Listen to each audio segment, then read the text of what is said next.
Os motivos da obra de Maria Valtorta. Diz Jesus: as razões que me moveram a iluminar e a ditar episódios e palavras minhas ao pequeno João era como Jesus chamava Maria Valtorta. Além da alegria de comunicar um exato conhecimento de mim a esta alma vítima e amorosa, são múltiplas, mas em todas elas, a mais importante é o meu amor para com a Igreja, tanto a docente como a militante, e o desejo de ajudar as almas em sua subida para a perfeição. O conhecimento de mim é ajuda para a subida. A minha palavra é vida. Nomeio as principais. 1. As razões ditas no ditado de 18 de janeiro de 1947, que o pequeno João colocará aqui integralmente. Esta é a razão maior, porque vós estáis perecendo, e eu vos quero salvar. Diz Jesus: a razão mais profunda do dom desta obra, entre as muitas outras que a minha porta-voz conhece, é que nestes tempos, nos quais o modernismo, condenado pelo meu santo vigário Pio X, corrompe em sempre mais danosas doutrinas humanas, a Santa Igreja, representada pelo meu vigário, tem a matéria a mais para combater aqueles que negam.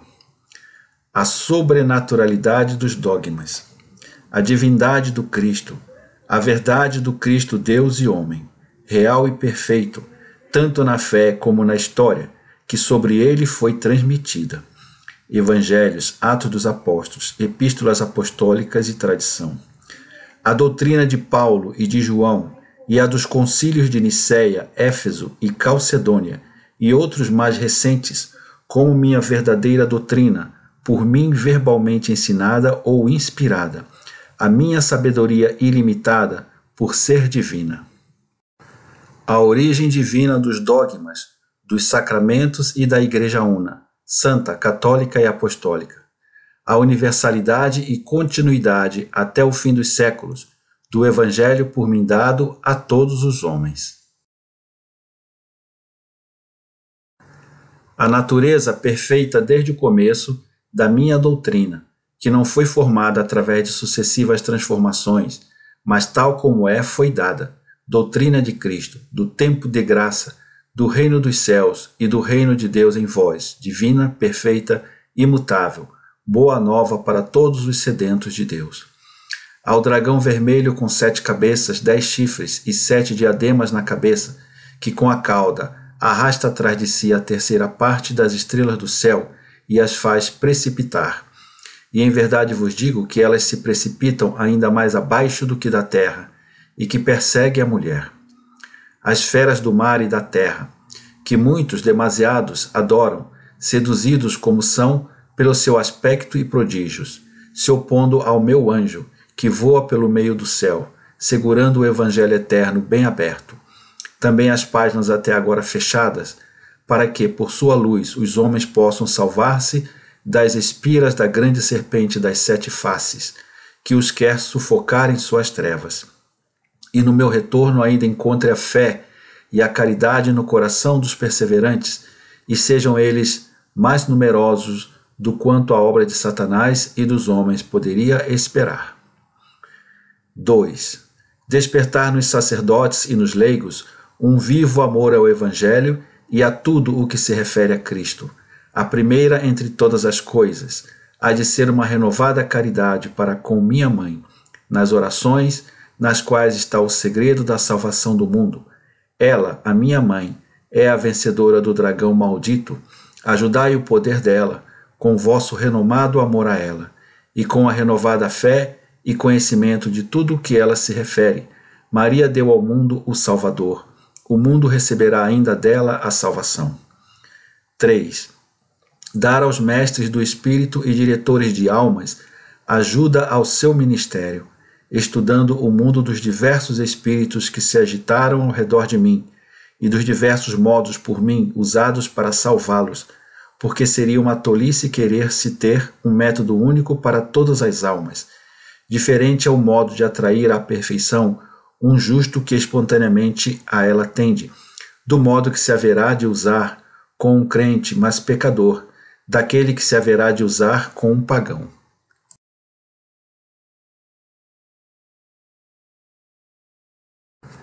Deles tendes muitos entre vós, se chegardes a julgar, como o vosso mestre, serem pagãos aqueles que são pobres seres, que substituíram o ídolo do poder e da prepotência, ou do ouro, ou da luxúria, ou da soberba do seu saber, ao verdadeiro Deus. E diferente é o método que se haverá de usar para salvar os modernos prosélitos, isto é, aqueles que aceitaram a ideia cristã, mas não a da cidadania cristã, pertencendo a igrejas separadas. Ninguém seja desprezado, e essas ovelhas extraviadas menos ainda. Amai-as e procurai conduzi-las ao ovil único, para que o desejo do pastor Jesus se cumpra. Alguns objetarão ao lerem esta obra: não consta no Evangelho que Jesus tenha tido contatos com romanos ou gregos, e por isso rejeitamos estas páginas. Quantas coisas não constam no Evangelho, ou transparecem apenas por detrás de espessas cortinas de silêncio, deixadas cair pelos evangelistas sobre episódios que, por sua inquebrantável mentalidade de hebreus, eles não aprovavam. Credes vós que conheceis tudo o que eu fiz? Em verdade eu vos digo que nem mesmo depois de terdes lido e aceitado esta ilustração da minha vida pública, conheceis tudo a respeito de mim. Eu teria matado pela fadiga de ser cronista de todos os dias do meu ministério e de todas as ações realizadas em cada um daqueles dias, o meu pequeno João, como Jesus chama Maria Valtorta, se eu a tivesse feito conhecer tudo, a fim de vos transmitir tudo. Há outras coisas feitas por Jesus, as quais, se fossem escritas uma por uma, creio que o mundo não poderia conter os livros que se deveriam escrever. Diz João. À parte a hipérbole, na verdade eu vos digo que, se fosse devido escrever todas as minhas ações, todas as minhas lições particulares, as minhas penitências e orações para salvar uma alma, seriam necessárias as salas de uma de vossas bibliotecas e uma das maiores para conterem os livros que falam de mim. E também em verdade vos digo que seria muito mais útil para vós jogar no fogo tanta ciência inútil, poeirenta e venenosa, para dar lugar aos meus livros, do que ficar sabendo ainda tão pouco sobre mim, e ficar adorando tanto aquela imprensa, quase sempre suja, de libidinagem ou de heresia. 4. Restituir à sua verdade as figuras do Filho do Homem e de Maria, verdadeiros filhos de Adão, pela carne e pelo sangue, mas de um Adão inocente.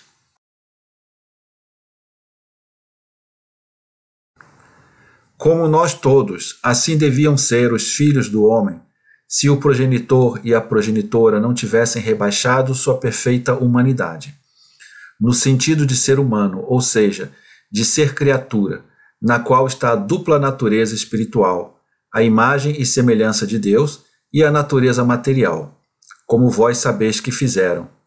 Ter sentidos perfeitos, ou seja, submissos à razão, apesar de sua grande acuidade. Nos sentidos incluo também os morais, junto aos corporais. Amor completo e, portanto, perfeito, tanto para com o esposo, para o qual não ter vínculo de sensualidade, mas somente de amor espiritual, e para com o filho, amadíssimo, amado com toda a perfeição de uma perfeita mulher para com a criatura nascida dela. Assim devia ter amado Eva, como Maria, isto é, não por aquilo que de gozo carnal era seu filho, mas porque aquele filho era filho do Criador, e era obediência cumprida ao seu mandamento de multiplicar a espécie humana. E amado com todo o ardor de uma perfeita crente, que sabe que seu filho, não de um modo figurado, mas realmente é filho de Deus. A aqueles que julgam amoroso demais o amor de Maria por Jesus, eu digo que considerem bem quem era Maria, a mulher sem pecado, e por isso, sem tara em sua caridade para com Deus, para com os pais, para com o esposo, para com o filho, para com o próximo, que considerem o que via a mãe em mim, além de ver o filho de seu seio, e enfim, que considerem a nacionalidade de Maria. Ela era de raça hebreia, de raça oriental, e de tempos muito longe dos atuais. Por isso, desses elementos aparece a explicação de certas amplificações verbais de amor que a vós podem parecer exageradas.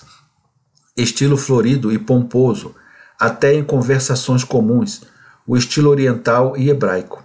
Todos os escritos daquele tempo e daquela raça são uma prova disso, e nem o correr dos séculos conseguiu mudar muito o estilo do Oriente.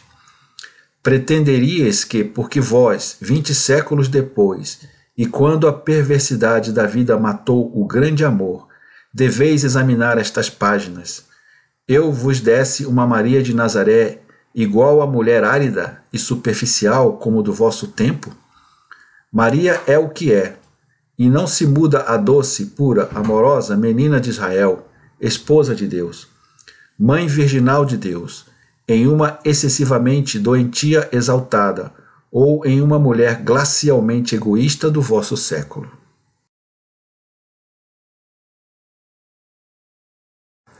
A aqueles que julgam muito amoroso o amor de Jesus por Maria, digo que considerem que em Jesus estava Deus, e que Deus uno e trino tomava o seu conforto amando Maria, aquela que lhe reparava pela dor causada por toda a raça humana, o meio pelo qual Deus pudesse voltar a gloriar-se da sua criação, que dá cidadãos aos seus céus.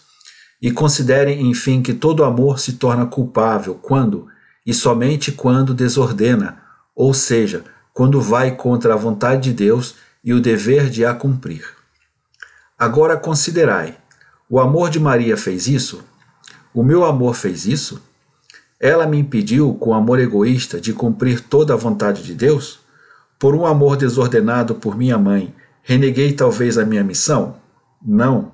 Um e outro amor tiveram o mesmo desejo, que se cumprisse a vontade de Deus para a salvação do mundo. E a mãe disse todos os adeuses ao filho, e o filho disse todos os adeuses à mãe, entregando o filho à cruz do magistério público e à cruz do Calvário, entregando a mãe à solidão e à angústia, para que fosse a corredentora, sem levar em conta a nossa humanidade, que se sentia dilacerar, nem nosso coração que se despedaçava pela dor. Será isso fraqueza? Sentimentalismo? É amor perfeito, ó homens que não sabeis amar, e não compreendeis mais o amor e as suas vozes. E também esta obra tem por escopo iluminar uns pontos que um conjunto de circunstâncias cobriu de trevas, e assim formam zonas escuras na luminosidade do quadro evangélico, e pontos que parecem de fraturas, e não são mais do que pontos escuros. Entre um episódio e outro, são pontos indecifráveis, e que no poder de decifrá-lo está a chave para compreender exatamente certas situações que se haviam criado e certas atitudes fortes que eu tive de tomar. Assim, em contraste com as minhas exortações contínuas ao perdão, à mansidão e à humildade, certos enrijecimentos para com os teimosos, inconvertíveis adversários. Lembrai-vos todos que, depois de ter usado toda a sua misericórdia, Deus, por honra de si mesmo, sabe também dizer basta àqueles que, porque é bom, creem ser lícito abusar de sua longanimidade e tentá-lo. De Deus não se zomba. São palavras antigas e sábias. 5.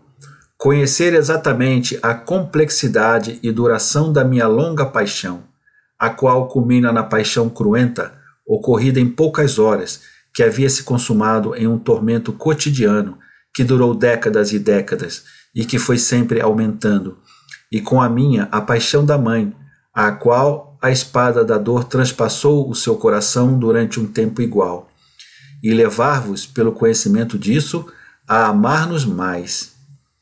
6. Demonstrar o poder de minha palavra e seus efeitos diferentes, conforme quem a recebesse pertencesse ao conjunto dos homens de boa vontade, ou ao daqueles que tinham uma vontade sensual, que nunca é reta, os apóstolos e Judas. Eis dois exemplos opostos. Os primeiros, imperfeitíssimos, rústicos, ignorantes, violentos, mas com boa vontade. Judas, instruído mais do que a maioria deles, refinado pela vida na capital e no templo, mas de má vontade. Observai a evolução dos primeiros no bem, a sua ascensão.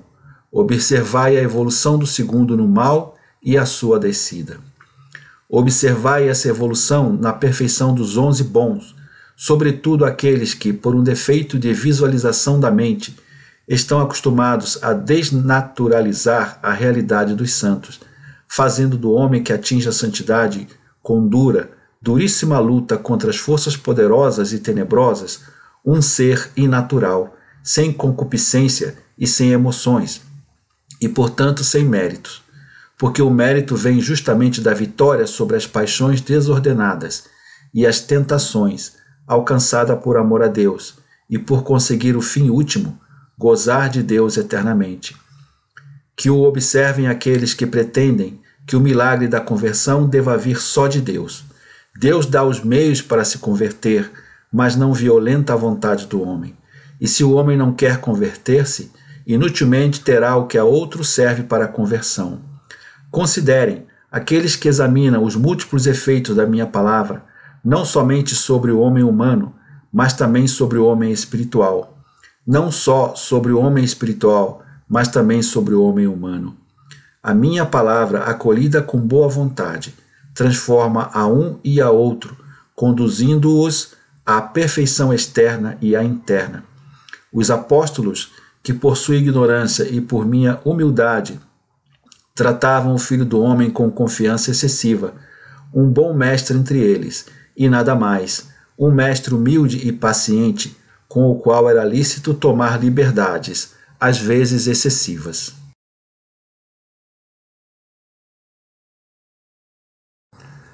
Mas isso, feito por eles, não era uma falta de respeito, era ignorância, e por isso está desculpada.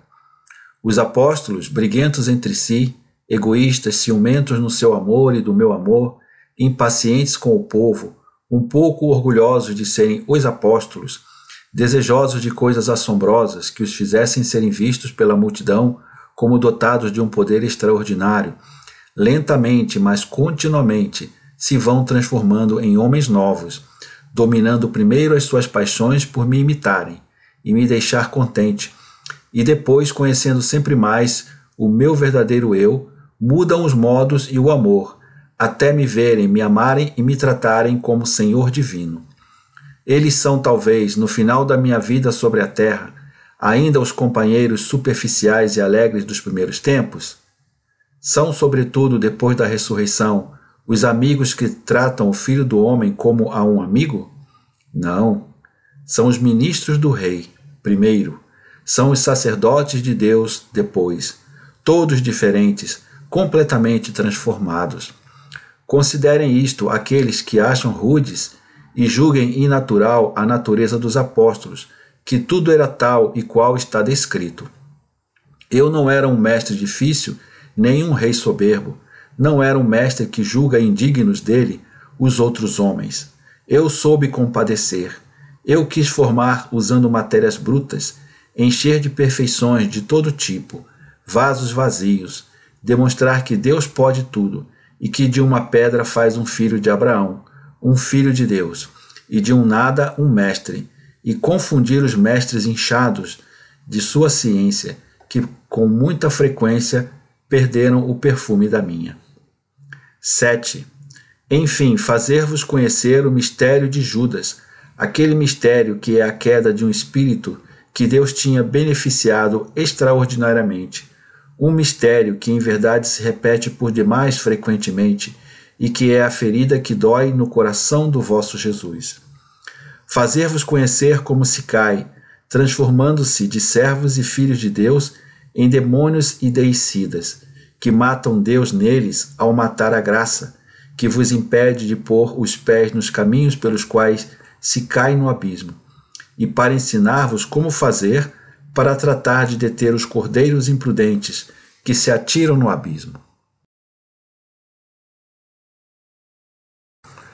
Aplicai o vosso intelecto em estudar a horrenda e, no entanto, comum figura de Judas, complexo no qual se agitam, serpentinos, todos os vícios capitais, que vós encontrais e tendes de combater nisto ou naquilo. é a lição que deveis mais aprender, pois será a mais útil no vosso magistério de mestres do espírito e diretores de almas. Quantos já, em todos os estados da vida, imitam Judas, entregando-se a Satanás e encontrando a morte eterna? 7 razões como 7 são as partes. 1. Pré-evangelho. Da concepção imaculada de Maria, sempre virgem, até a morte de São José. 2. Primeiro ano da vida pública. 3. Segundo ano da vida pública. 4. Terceiro ano da vida pública. 5. Pré-paixão. Do Tebete até o Nissan, ou seja, da agonia de Lázaro até a ceia de Betânia. 6. Paixão. Do adeus a Lázaro até a minha sepultura, e os dias seguintes até a aurora da Páscoa. 7. Da ressurreição até Pentecostes. Seja conservada esta divisão das partes como eu aqui indico, pois esta é a correta. E agora, que dizeis ao vosso mestre? Não faleis a mim, mas falai em vosso coração. E, se podeis fazê-lo, falai ao pequeno João. Mas em nenhum dos 2 casos falai com aquela justiça que eu gostaria de ver em vós, porque ao pequeno João falais para fazê-lo sofrer, faltando de caridade para com a cristã, a co-irmã, o instrumento de Deus. Em verdade eu vos digo, ainda mais uma vez, que não é uma plácida alegria ser instrumento meu, é fadiga e esforço contínuos. Em tudo há dor, porque aos discípulos do Mestre o mundo dá aquilo que deu ao Mestre, dor. E deveria que pelo menos os sacerdotes, especialmente os co-irmãos, ajudassem esses pequenos mártires que caminham debaixo de sua cruz. E porque no vosso coração, falando a vós mesmos, tendes lamento de soberba, de inveja, de incredulidade e outras coisas.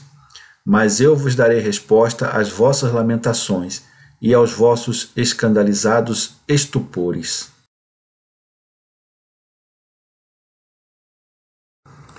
Na noite da última ceia, aos 11 que me amavam, eu disse: quando o Espírito Consolador tiver vindo, ele vos recordará tudo o que eu vos disse. Quando eu falava, tinha sempre presente, além dos presentes, todos aqueles que seriam discípulos no Espírito, e com verdade e vontade de querer. O Espírito Santo, que já com a sua graça infunde em vós a faculdade de lembrar-vos de Deus, afastando as almas do aturdimento da culpa original e livrando-as dos ofuscamentos que pela triste herança de Adão velam a luminosidade das almas criadas por Deus, para que gozassem de sua visão e conhecimento espiritual. Completa a sua obra de mestre, recordando, no coração daqueles que são conduzidos por ele e que são os filhos de Deus, tudo aquilo que eu disse, e que constitui o Evangelho. Recordar aqui significa iluminar o espírito do Evangelho, pois nada vale recordar as palavras do Evangelho se não se compreende o seu espírito. E o espírito do Evangelho, que é amor, pode ser feito compreensível pelo amor, ou seja, pelo Espírito Santo, o qual, assim como foi o verdadeiro escritor do Evangelho, dele é também o único comentador, pois só o autor de uma obra sabe o espírito dela e a compreende, ainda que não consiga fazê-la compreender aos leitores da mesma. Mas, onde não consegue um autor humano, porque toda a perfeição humana é rica em lacunas, chega o Espírito Santo, perfeitíssimo e sapientíssimo. Portanto, somente o Espírito Santo, autor do Evangelho, é também aquele que o recorda, comenta e completa no fundo das almas dos filhos de Deus. O Consolador, o Espírito Santo, que o Pai vos enviará em meu nome, vos ensinará todas as coisas, vos recordará tudo o que eu disse. João 14, 26. Quando vier o Espírito da verdade, ele vos ensinará toda a verdade, porque não falará de si mesmo, mas dirá tudo aquilo que ouviu e vos anunciará o futuro. Ele me glorificará, porque ele vai receber do que é meu e vô-lo anunciará. João 16, de 13 a 15. E se objetais que, sendo o Espírito Santo o autor verdadeiro do Evangelho, não se compreende como que ele não tenha recordado aquilo que nesta obra é dito, e aquilo que João diz que aconteceu, com as palavras com que ele fecha o seu evangelho, eu vos respondo que os pensamentos de Deus são diferentes dos homens, mas são sempre certos e incontestáveis.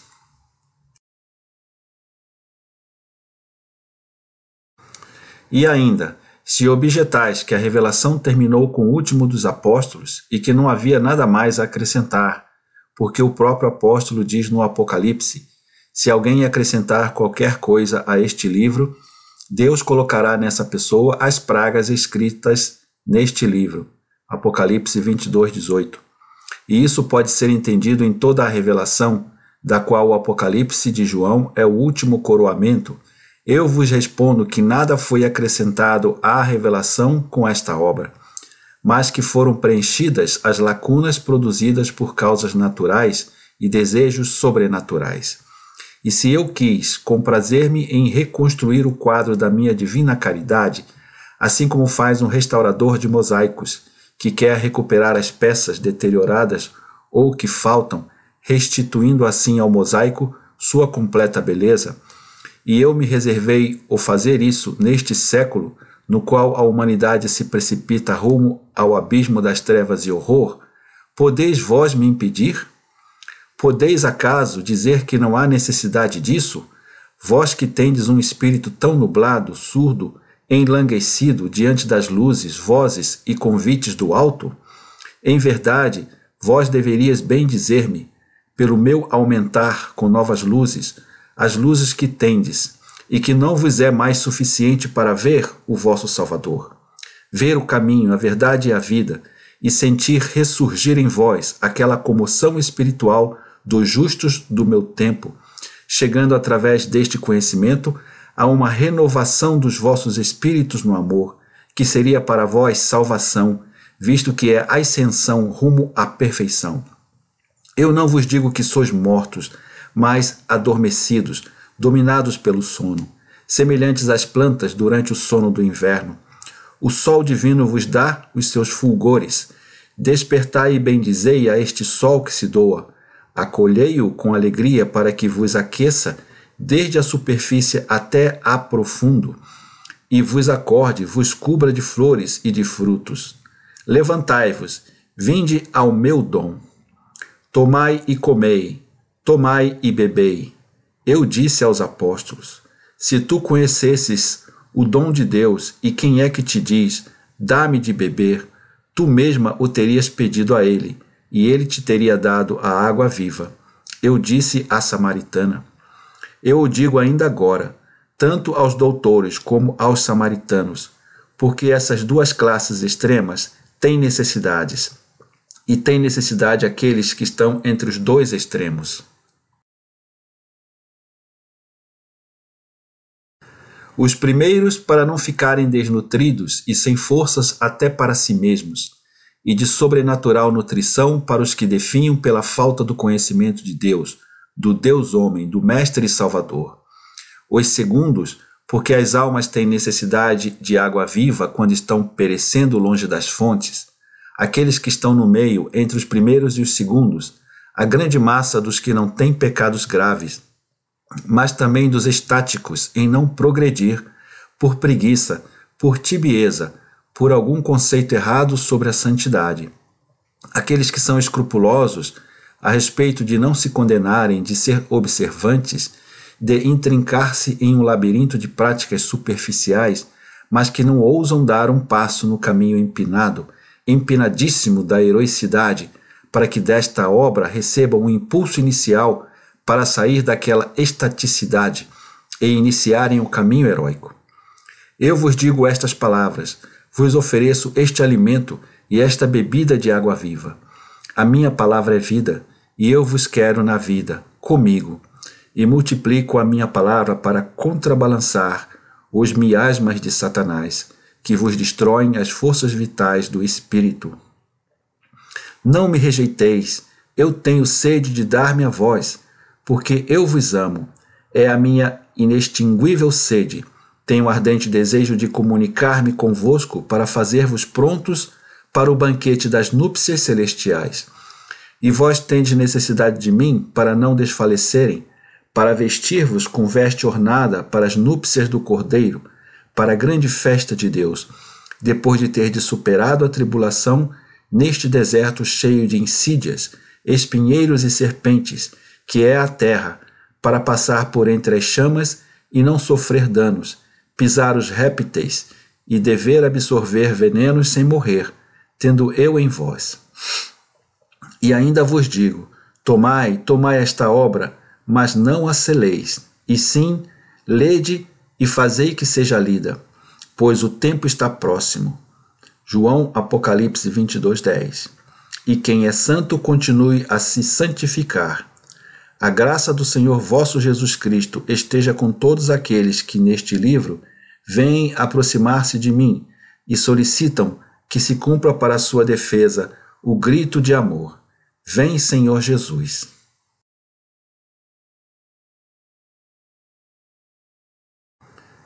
A mim, em particular, Jesus disse depois: como prêmio da obra, colocarás o primeiro capítulo do Evangelho de João, do versículo 1 até o versículo 18, inclusive.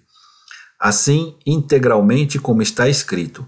João escreveu estas palavras como tu escreveste todas aquelas reportadas na obra, sob o ditado do Espírito de Deus. Não há nada a acrescentar, nem o que tirar, como não houve nada a acrescentar ou tirar na oração do Pai Nosso, nem na minha oração depois da última ceia. Cada palavra nesses pontos é uma joia divina e não deve ser alterada. Para esses pontos não há nada a fazer senão uma coisa: rezar ardentemente ao Espírito Santo, que vos ilumine em toda a sua beleza e sabedoria.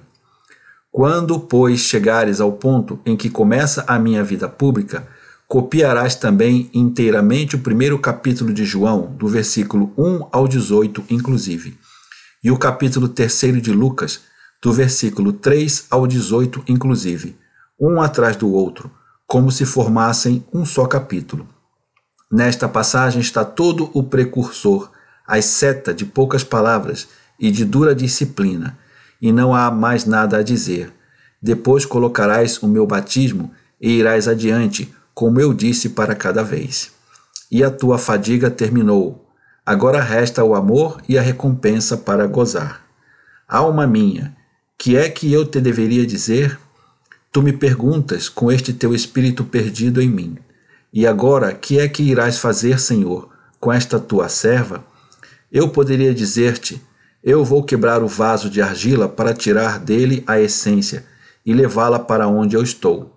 E seria alegria para nós dois, mas ainda necessito de ti por um pouco de tempo, e por outro pouco ainda, aqui, para emanar os teus perfumes, que são ainda odor de Cristo que inabita em ti. E então eu te direi, como a João: se quero que tu fiques até que eu venha para levar-te, o que te importa permanecer? Paz a ti, minha pequena, incansável voz, paz a ti, paz e bênção. O Mestre te diz: obrigado. O Senhor te diz: sê bendita. Jesus, o teu Jesus, te diz: eu sempre estarei contigo, porque para mim é doce estar com aqueles que me amam. A minha paz, pequeno João, vem e repousa sobre o meu peito. E com estas palavras terminaram todas as sugestões para a redação da obra e dadas as últimas explicações.